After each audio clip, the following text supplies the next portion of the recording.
Mikrofon. Bütün Kırgızstan Madumarov. Урматтуу кесиптештер, bir канча жолу комитетте да көтөрүлгөн бул маселе. Азырга чейин Кыргызстанда bir белгилүү жооп жок да. 12 жылга өтөбүз деген сөздөр өтө көп айтылды. Ушул боюнча ким жооп берет? Кандай деп чечтиңиздер? Анан экинчи суроо ушундан улам. Рахмат. Адахан Күнсанбай, сиз отуруп алып эле суроо бере бериңизби? Процедураны да бере. Кол көтөрдүм, көрүнбөй атат. Отуруп алып бере бериңиз. Адахан Күнсанбаевдин микрофонун жандырып коюңуздар. Кимиңиздер жооп бересиздер? Жанар Акаев. Чоң рахмат.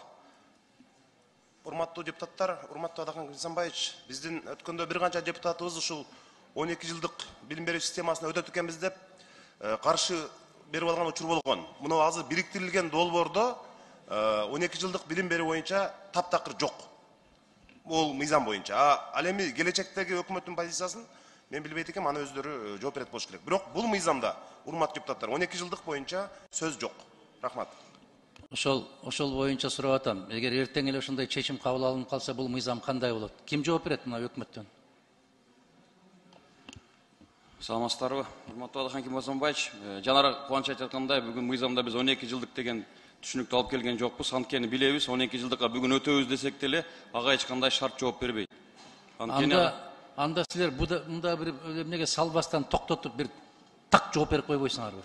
Кыргызстан 12 жылдыкка өтүү жөнүндө план жок деп.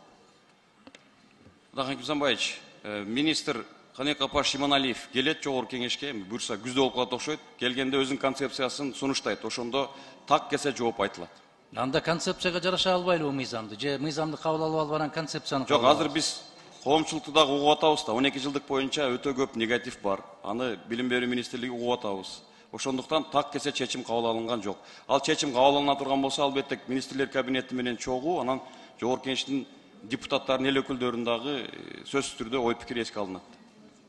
Мен силерге сунуш киргиздим эле. Августтагы баягы эле салт болуп калган педагогикалык кеңешти өткөргөндөн кийин чечим албайсыңарбы деп. Уруксат берсеңиз. Адахан Күнсанбаевич, август кеңешмеси сөзсүз түрдө өткөрүлөт. Августтун орто ченинде болот. Бул маселе сөзсүз түрдө сиз айткандай күн тартибине киргизебиз. Андан соң чечим кабыл алынат. Туура айтасыз. Ушул талкууланып аткан мезгилинде сунуш киргиздик эле, карап көрөбүз дегенсиздер. Биз билим кодекси жөнүндө сөз кылганбыз. Ушул сунуш канчалык даражада күчүндө бүгүн?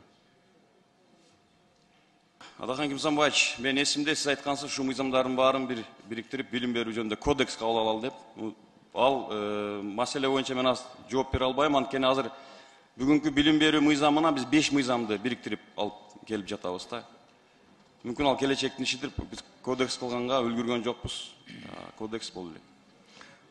Биз мындай бир ой жүгүртсөк да, билим берүү системасын Кыргызстанда оңдомоюнча биз көтөрүлө албайбыз.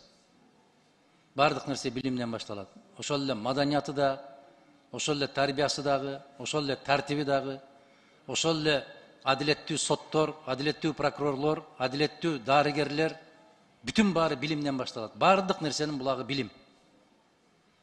Ошондуктан мындай бир кыска мөөнөткө даярдап аткан жокпузбу, бул чоң мыйзам. Биз баарын акылдашып алып, ошол август педагогикалык кеңешин өткөрүп, мен айттым эле бир мыкты деген баягы мугалимдерибизден бир кеңешме түзбөйлүбү деп. Түзбөйлүбү, Илимдер академиясы, улуттук академия турат. Бир педагогту даярдаган мекеме билим ишканасы жок. Оштогу гана педагогикалык, аны дагы университетке айландык. Бир мугалимди даярдаган окуу жайы бирөө болуп атпайбы? Мына мен кечээ Москвага барганда сунуш киргиздим. Мына Славян университетин орус тил жана адабият Борбордук Азиялык Россия университети кылып түзөлү, жаллаң мугалимдерди даярдай турган университет кылалы деген сунушту киргиздим. Менимче мамлекеттик думанын депутаттары түшүнүү менен, өтө каттуу жактыруу менен кабыл алды. Мына ушул жагдайларга кандай дейсиз? Кыргызстанда ушул мугалимдерди даярдай турган окуу жайларды кандай кылып жөнгө салабыз? Себеп булак ошол болуп атпайбы, башат. Адахан Күнсанбаевич, туура маселени белгилеп атасыз. Биринчиси, август кеңешмеси жөнүндө көптөн бери айтып жүрөсүз, туура. Бул салт уланууда биз колубуздан келишинче бардык билим берүүгө тиешелүү тараптарды чакырып, алардын оюн укканга аракет жасап келип атабыз. Быйыл дагы аны бир аз масштабдуураак өткөргөнгө аракет жасайбыз. Бул биринчиси. Экинчиси, Кыргызстанда педагогикалык багыттагы жалпы эле университеттердин баарында педагогикалык багыттагы адистер даярдалат. Анын ичинде спецификалуу бул сиз айткан Оштогу Ош мамлекеттик педагогикалык университети, Арабаев мамлекеттик университети, андан сырткары ошол эле улуттук университетте, Ош мамлекеттик университетинде, аймактык университеттердин баарында педагогикалык билим берүү боюнча адистер даярдалат. Бирок бир маселе, сиз туура айтып атасыз, билим берүүнүн сапаты боюнча албетте суроолор бар. Жылына канча мугалим даярдайсыздар сиздер? Мен азыр цифралар боюнча так айта албайм.